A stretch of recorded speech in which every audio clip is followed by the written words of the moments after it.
Thanks for listening. At People's Community Bank in Bunker, we still believe in banking with a personal touch. When you walk in, we greet you by name, offer a variety of services, and let you get back to your day. People's Community Bank also offers many types of loans with competitive rates, fast approval, low closing costs, and confidentiality. Most importantly, these decisions are made locally. When you choose People's Community Bank in Bunker, you choose a bank that cares. Equal housing lender and member FDIC. NMLS number 1380475.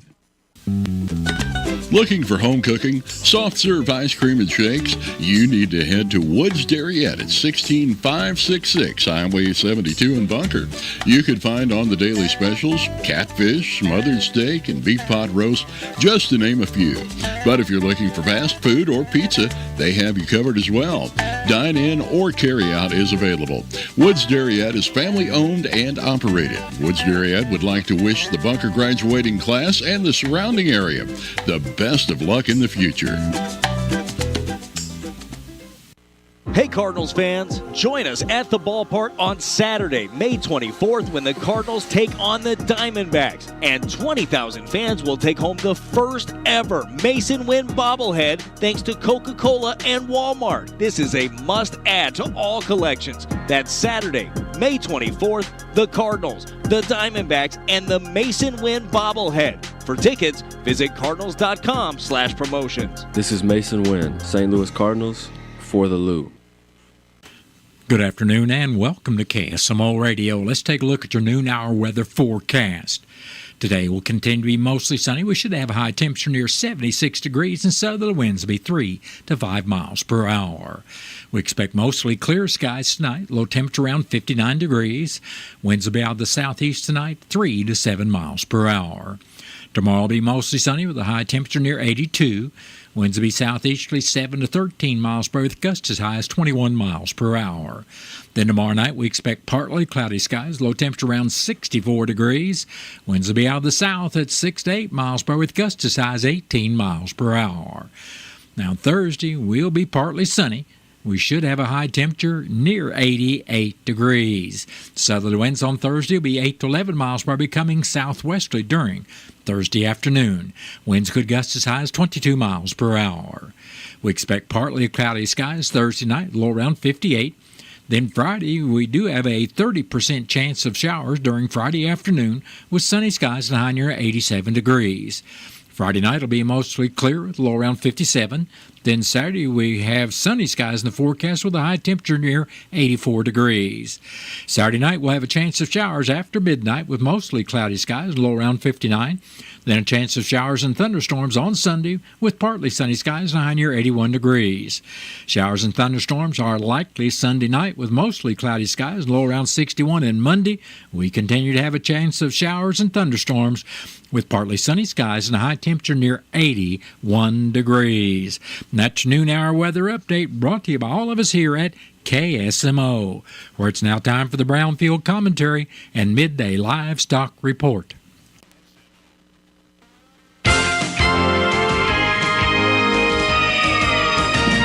Receive Brownfield's latest national and state news, markets, and weather in your email inbox. Sign up for Brownfield's Agriculture Today e-newsletter at brownfieldagnews.com. Hello, everyone. I'm Cindy Young with Brownfield, and this is my 2 cents. Jim and I traveled back home recently to join family and friends for the funeral services for my husband's uncle. Dean was the last of the 3 siblings in his family, the younger brother of Jim's dad, Bill Pereira. As is so often the case due to time and distance, it had been years since we had seen Dean's son. His little boys are now in their 20s. As the youngest son of Jim's youngest cousin, Josh had only heard secondhand stories, tales his grandpa told of childhood and teenage years spent in the community Dean cherished. Wanting to bring those memories to life, my husband offered to help with some on-the-ground confirmation. I climbed into the back seat of the dually, giving Josh a front row seat as we drove through the small town. past the high school where Dean had been a star athlete in football, basketball, and track. As we drove to the farm where Jim's dad, aunt, and uncle were raised, I recalled Jim's dad telling us how his father had started farming with a pair of horses, a disc, and a harrow. The house and most outbuildings on the old farmstead are long gone, and the latest owner will soon tear down the rest. But an old barn and milk house were enough for Jim to paint the picture from memory. Josh recounted a story his grandpa had told him about how, as a small child, he would fall asleep under the piano when Josh's great-grandparents were playing music at barn dances. I am quite certain a passel of prayers smiled down from heaven that afternoon as Jim and Josh sat in my mother-in-law's living room playing guitars and singing. I'm Cindy Young with Brownfield. That's my 2 cents. Farming's hard. To feed the world, farmers have to work the land, brave the elements, and fight the battle against weeds. Weeds reduce crop yields, so prices go up and everybody gets less to eat. But 50 years ago, farmers got a new tool to fight weeds, glyphosate. It kills weeds while protecting the harvest. Time and again, it has been approved by the EPA and by leading regulatory bodies around the world. It helps enable practices that reduce erosion and keep soil healthy, which is good for the earth. Farming's hard, but it's a little easier with glyphosate. Learn more at go.bayer.com/glyphosate, paid for by Bayer. Our farmers feed us all. For generations, they've done what's best for the land. So why is the litigation industry threatening Missouri farmers' go-to crop protection tool? Without glyphosate-based herbicides, crop yields will drop, costs will soar, and we'll all see even higher grocery bills. Farmers need to be supported, not controlled. To keep glyphosate available in our state, go to TakeControlMissouri.com. Paid for by Modern Ag Alliance in support of Missouri farmers. This Spotlight on Soybeans is brought to you by Missouri soybean farmers and their checkoff. Feeding more soybean meal is a goal within Missouri Soybean's strategic plan. Market Development Director Matt Amick says a tailwind to that goal is the projected proliferation of soybean meal production. We could have as much as 9 million metric tons of soybean meal, which would be basically nearly triple what we produce in the state of Missouri. So we're going to have a lot of soybean meal available, which could present some opportunities on the cost side. Aside from costs, Amick points out plenty of reasons that dairies in other parts of the country should consider relocating nearer to land, water, and feed. If you're out west, you're a little bit further away from where all the corn and soybean production is, so bringing them closer to their feed source. So a lot of advantages there in trying to expand dairy. Learn more at mosoy.org and on the Spotlight podcast from Missouri soybean farmers and their checkoff.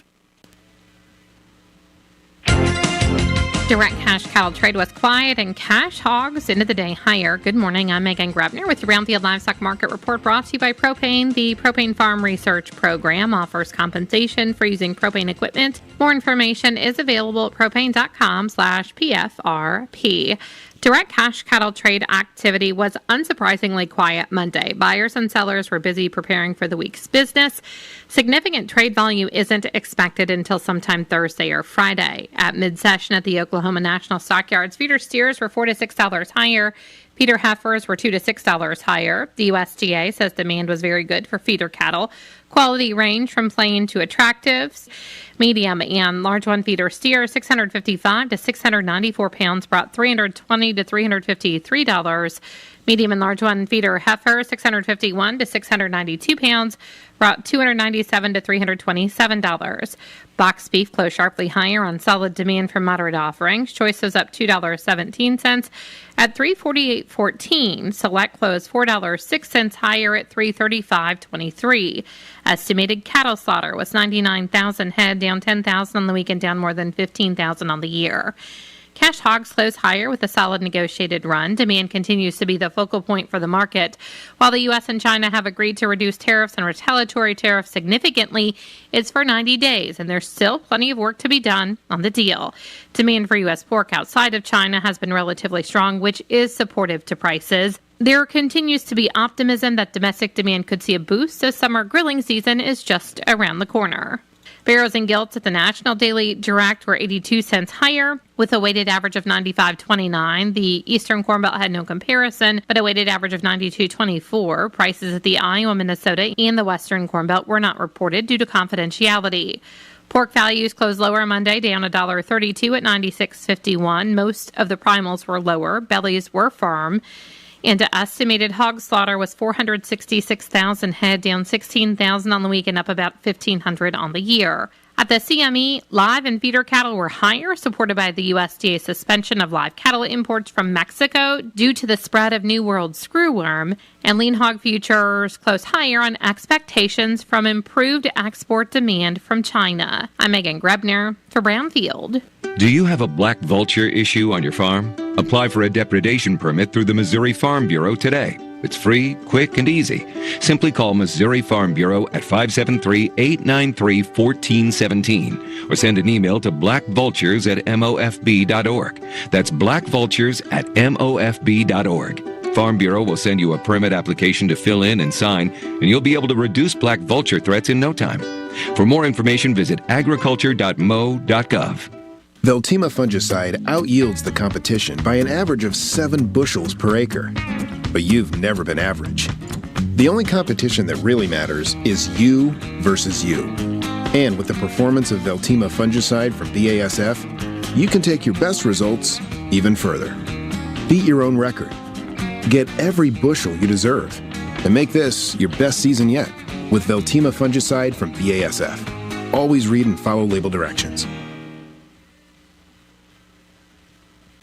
That has been the Brownfield Commentary and Midday Livestock Report. It is now time for a look at updated funeral announcements being brought to you as a courtesy of Your World Today. Serving Salem and Dent County for over 30 years, Your World Today is 4 pages of information that will take you about 5 minutes to read, and they are available in over 50 locations in Salem and in Bunker, and online at our website, KSMOradio.com. Your World Today. Be sure and pick one up every weekday or check it out online. Patricia Lorraine Bell of Salem passed away Friday, May 9th at the age of 70 years. Funeral services for Patricia Bell will be today at 2 o'clock at the Wilson Mortuary, Salem Chapel. Visitation for family and friends of Patricia Bell started at 12 noon and will continue until service time at 2 o'clock. Burial will be in the Dry Fork Cemetery. And all arrangements for Patricia Lorraine Bell of Salem are under the direction of the Wilson Mortuary of Salem. Lou Bell Vanita Canterbury of Clarkston, Michigan, passed away Friday, May 6th at the age of 86 years.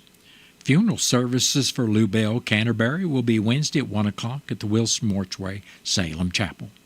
Visitation for family and friends of Lou Bell Canterbury will start at 12 noon Wednesday and continue until service time at 1. Burial will be in the North Lawn Cemetery. In lieu of flowers, memorials may be made to the Alzheimer's Foundation of America.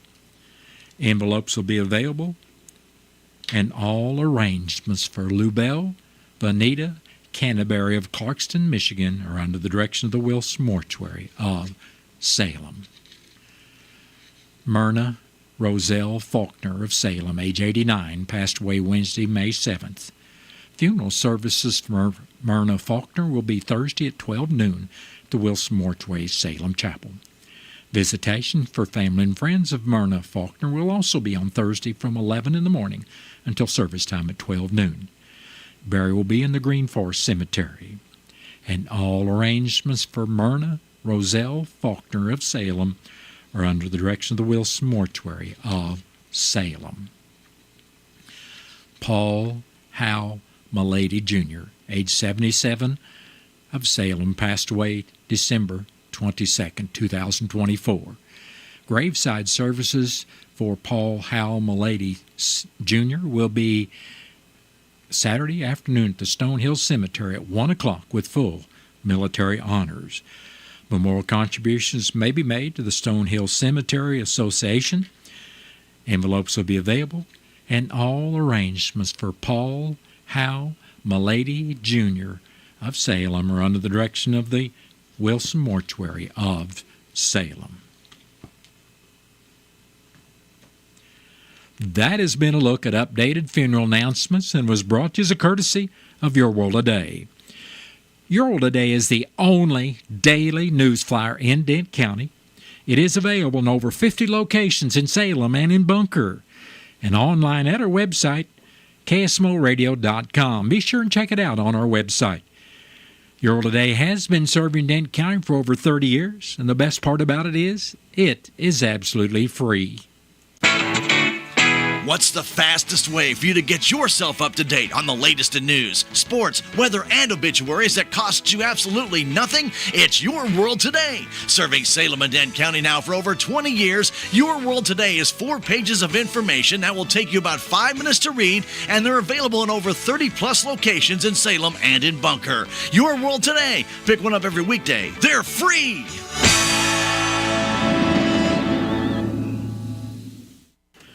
It is now time for a look at local news, and it's being brought to you by Southwest Baptist University Salem Campus. SBU's Salem Campus provides quality higher education close to home for residents of Dent County and the surrounding area. For more on degrees and programs, stop by SBU's Salem Campus today at 501 South Grand Street, or you can call them at 573-729-7071. I'm Bob Parsons reporting. The Salem Board of Aldermen will be meeting tonight at 6 o'clock at 202 North Washington at the Old City Hall Auditorium. After the call to order, Pledge of Allegiance, prayer, roll call, and approval of the agenda, including the consent agenda, the board will hear public comments. Bids to be reviewed by the board include auditor bid, and that's up for approval, airport engineering consultants RFQs, and storm siren bid approval. They will be approving board and committee appointments, followed by new and miscellaneous business. Resolution number 17-2025, a resolution approving a memorandum of agreement between the City of Salem and the Salem Area Chamber of Commerce for operation of the Visitor Center, and also conditional use approval of 304 East Center. In reading of bills, first reading, Bill number 3654, an ordinance amending Section 700.190, water rates. Bill number 3655, an ordinance amending Section 710.010, monthly utility bills, disconnection and reconnection of services. Bill number 3656, an ordinance amending Section 700.030, utility deposits. And Bill number 3657, an ordinance amending Section 705.090, after hours call-outs. In reading of bills, first and second reading will be Bill number 3659, an ordinance to rezone property located at 501 South Grand Street from residential to commercial. Bill number 3660, an ordinance authorizing the mayor of the City of Salem to execute change order number 1 with B&H Drilling and Pump Services, Inc. for the water system improvements, Contract C, Pitless Well. And Bill number 3666, an ordinance authorizing the mayor of the City of Salem, Missouri, to execute change order number 2 with B&H Drilling and Pump Services, Inc. for the water system improvements, Contract C, Pitless Well. There'll be a report of various city officials, followed by closed session to include addressing personnel issues and litigation. City of Salem Board of Aldermen meeting tonight. The regular session is open to the public, and that's at 6 o'clock at the Old City Hall Auditorium. The Denton County Commissioners met Monday morning at the Denton County Courthouse. Denton County Treasurer Danita Williams presented the sales tax monies received in May. The General Revenue Fund and Law Enforcement Sales Tax Fund each received $88,525.67, which is $315.04 less than for May of 2024. Those funds year-to-date are both down $1,039.31 from last year. The Road and Bridge Fund received $44,262.67 in May, and that is up $2,350.04 over May of 2024. And year-to-date, the Road and Bridge Fund is up $14,506.35. The Denton County Jail Operating and Trust Funds each received $88,940.92 in May, and that is up $4,693.49 over May of 2024. Year-to-date, the jail funds are both up $29,090.16. In the road report, District 1 Commissioner Keith Green said the crews will be doing maintenance on the Manus brush cutter again, and a man will be going to Springfield to get oil for chip and seal repair on the Swartz Road. Green said the side of Dent County Road 5615 collapsed into a creek after the tree stabilizing that part of the roadway fell across the creek. He said crews will work on repairing that road. He also said crews will be checking County Roads 4120 and 5630 for damages to crossover pipes where those culverts may need to be replaced. Green reported that Tri-State is bringing a truck to the county road shed for the county to check out. District 2 Commissioner Jimmy Williams said crews will be adding and spreading rock on County Road 5260, while rock will be added to County Road 3210, where a driveway pipe will be installed. Williams also said rock will be added to County Road 3290, where a crew will be rebuilding the edge of the roadway. Presiding Commissioner Gary Larson said the county received a contract from Cone Elevator Company for maintenance at the Dent County Jail elevator, and he said he would reach out to Sheriff Wells for his input. He also said he would be attending a Solid Waste Management Board meeting this morning at 10 o'clock. Dent County Collector Shannon Van Kirk said the monthly turnover for April was $142,432.26, which will be sent out to the taxing entities.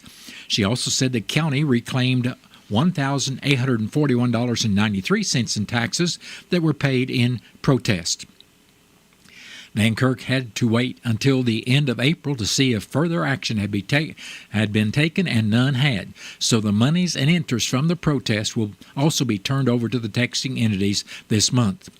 She wanted to remind those who have not yet paid their real estate taxes from 2022 that those taxes must be paid by June 30th, or that parcel will be sold on the courthouse steps.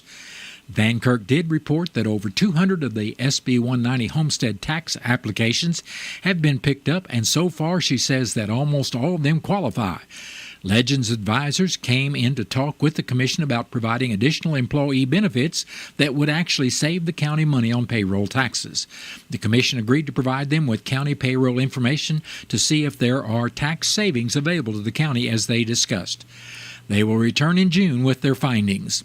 At the last meeting, Matt Lloyd with Fabic Caterpillar came in to discuss graders, trade-ins, and warranties. Road Supervisor Billy Shepard was also in attendance at that meeting. The next meeting of the Denton County Commission will be Thursday morning at the courthouse at 9 o'clock, and the meeting will be open to the public.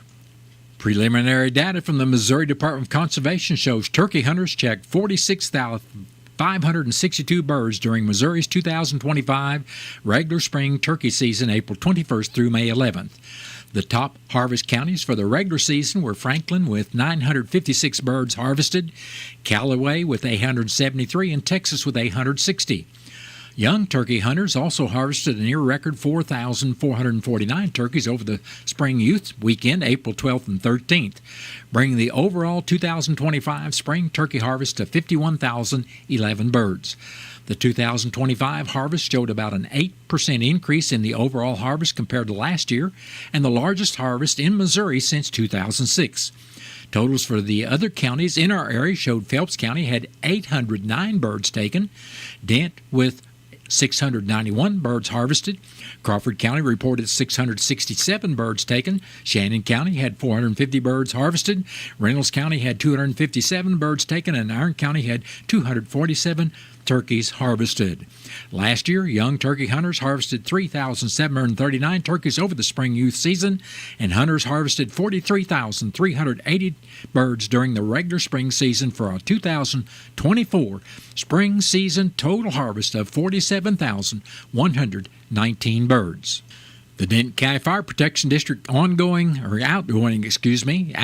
Board of Directors will be meeting Wednesday evening at 6 o'clock. After the call to order will be the roll call, followed by approval of the consent agenda, which will include a review of the minutes, financial report, and approval of bills, plus the budget review. The monthly reimbursement report will precede the closing of old business, which will include a declaration of election results. Board member departing remarks will be shared, followed by adjourning of outgoing board sine die. The first regular meeting of the incoming Board of Directors will be called to order by the Secretary of the Board. Election of officers will be the first order of business for chair, president, secretary, treasurer, budget officer, and custodian of the records. New business will include a report on the bond money by L.J. Hart & Company, depository and withdrawal authorizations, CD, and banks, including signature cards. The board will review the bylaws, be updated by Director Stokes on a department website, review CD report and information, and review quotes for firefighting equipment by Chief Floyd. The chief will then present his report, followed by a closed session if necessary to discuss personnel. The date for the next meeting will be set, followed by adjournment. The regular meeting of the Dent County Fire Protection District Board of Directors is open to the public. Well, that has been a look at local news, and it was brought to you by SBU Salem Campus at 501 South Grand Street, where they offer degrees in nursing, which is an RN Bridge program, criminal justice, and elementary education. For more about SBU Salem Campus, contact them at 573-729-7071. Southwest Baptist University campus in Salem provides quality higher education close to home for residents of Dent County and the surrounding areas. The classes at SBU Salem campus are taught in the afternoon and evenings, making a degree attainable for people who are in the workforce or can't afford to go off to get a degree. We offer degrees in nursing, which is an RN Bridge program, criminal justice, elementary education. For more information on the degrees and programs, please contact admissions counselor Chris Welch to schedule an appointment as a prospective or returning student.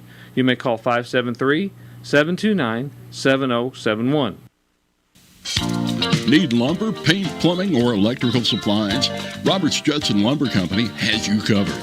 They also have in stock Amarok cabinet hardware and Boss Stitch and DeWalt tools and more. Plus, Roberts Judson carries numerous garden supplies and ladders, shovels, and they can make duplicate keys while you wait. Shop local. Stop by Roberts Judson Lumber Company at 302 East 4th Street in downtown Salem. We are Missouri Farm Bureau Insurance, and we're here for all of life's wins. Like when you get a new car, or new boat, or new driver, or when your son moves out but your mom moves in, or you find out you're expecting again, or when one rental property turns into 2, then 20, or you realize they're all in Tornado Alley. Life is full of life events. Make sure you have the right policy for each of life's wins. A life event could qualify you for a discount. Call me, Willie Strader, your Missouri Farm Bureau Insurance agent, and we will make sure you have the coverage you need. Reality check number 29. Moving your checking account shouldn't feel harder than moving to another state. At Town & Country Bank, we have a solution for that. We know switching banks can be a pain, so we invented the Easy Switch Kit. If you move your account to Town & Country, we'll do all the work for you. Set up your automatic deposits and withdrawals, and even help close your old account. How easy is that? Town & Country Bank.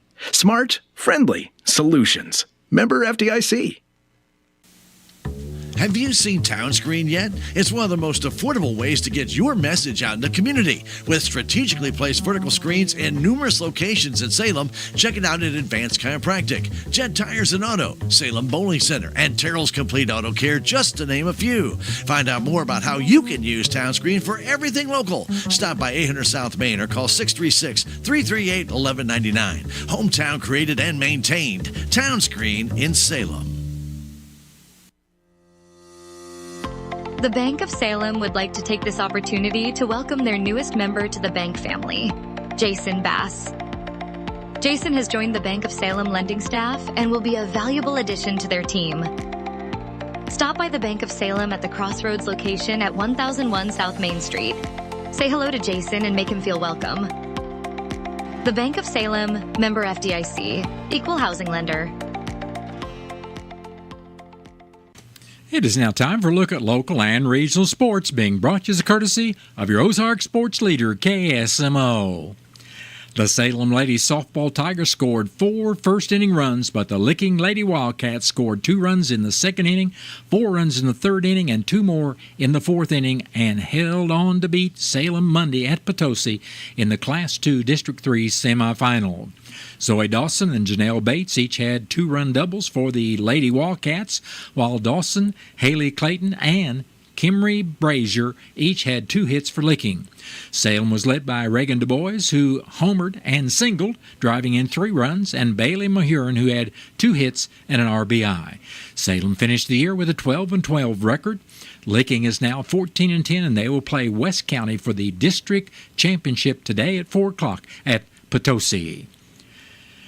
At the district golf tournament in Farmington, Dexter took first place and St. James took second place. Aiden Summers of Salem did qualify to participate in the Class 3 state tournament in Joplin, as did 5 St. James Tigers: Daxton Weinbaum, Isaiah Carter, Elisha Davis, Jackson Markey, and Maddox Jones. The tournament will be at the Twin Hills Country Club in Joplin. The St. Louis Cardinals and Philadelphia Phillies matched each other run for run until Mason Wynn homered in the top of the 7th inning, giving the Cards a 3-2 victory. They'll play again tonight on KSMO Radio, with coverage set to start at 4:50 this afternoon. Kansas City Royals scored all 7 of their runs early and fended off a late rally by Houston to claim the first of 3 games, 7-5. They'll take the mound again tonight with the first pitch at 7:10. And that has been a look at local and regional sports, brought to you as a courtesy of KSMO. Stay tuned for Look at Sports from the Missouri Net. Missouri Net Sports, I'm Bill Pollock. It was Mason for the win. High fly ball deep left. Back goes Kepler. He's at the wall. It is gone. A home run for Mason Wynn.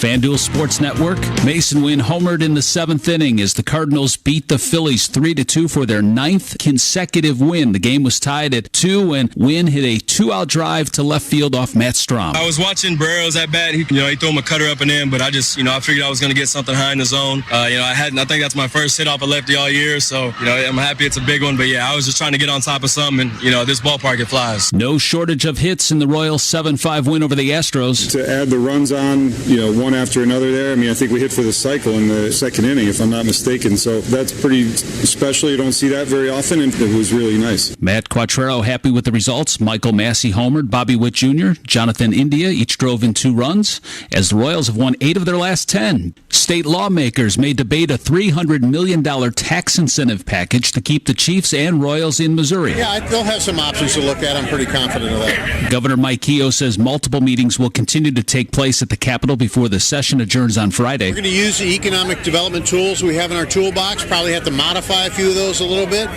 to where it's a good return on investment for the taxpayers, and it keeps the teams in Missouri to where we continue to have that economic result that we get from those teams being here. The tax package proposes a new Royals Stadium in Clay County. After his performance at this weekend's NBA G League Elite Camp, former Mizzou guard Tamar Bates was one of 5 to earn an invite to the NBA Draft Combine this week in Chicago.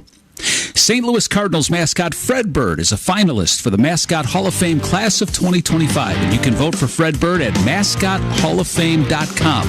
Slugger from the Royals, Casey Wolf from the Chiefs are already members of the Hall. Bill Pollock, Missouri Net Sports.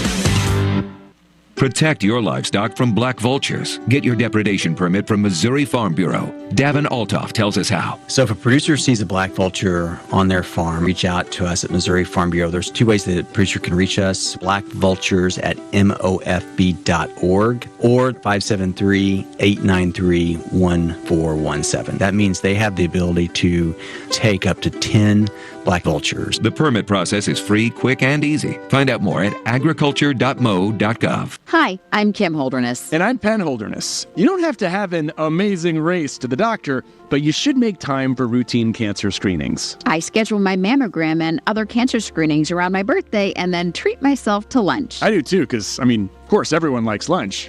The C word can be scary, but routine screenings can detect cancer before symptoms appear.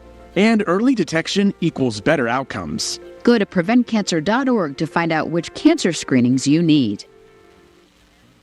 This message comes from Viking, committed to exploring the world in comfort. Journey through the heart of Europe on an elegant Viking longship with thoughtful service, destination-focused dining, and cultural enrichment on board and on shore. With small ships that bring travelers closer to the destination, there's more time to explore. And every Viking voyage is all-inclusive, with no children and no casinos. Discover more at Viking.com.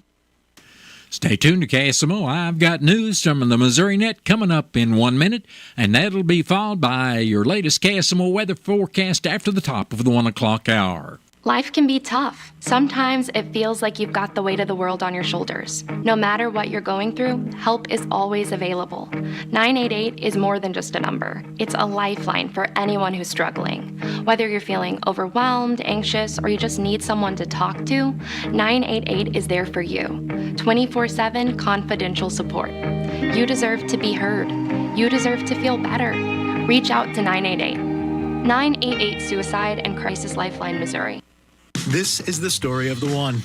As a safety manager at a manufacturing plant, he does everything he can to keep his coworkers safe. From finding ways to reduce risks to keeping safety supplies in stock. And for that, he relies on Grainger. Grainger offers a broad range of quality products and next-day delivery, so he can always play it safe. Call 1-800-GRAINGER, click Grainger.com, or just stop by. Grainger, for the ones who get it done. With News on Missouri Net, I'm Marshall Griffin. Kit Bond has died. The longtime Republican politician died today in St. Louis at age 86. No cause of death has been released yet. Bond was first elected state auditor in 1970, then 2 years later he was elected governor of Missouri. He lost a re-election bid in 1976 but was elected governor again in 1980. In 1986, he was elected to the U.S. Senate and re-elected 3 more times by Missouri voters before choosing not to run again in 2010. Missouri lawmakers are considering a tax incentive package that would help to keep the Kansas City Royals in the state. Governor Mike Kehoe says there have been multiple leadership meetings happening to figure things out ahead of the legislature's adjourning on Friday. It takes more than just one person to figure something out. So you want to try to get as many people on the team to figure out where the best ideas are, what it actually takes, again, to keep them here. And Governor Kehoe has also appointed task force members to recommend changes to Missouri's K-12 school funding model, which has been around since 2006. This is Missouri Net. My doctor said I could use something called a biosimilar. Then she told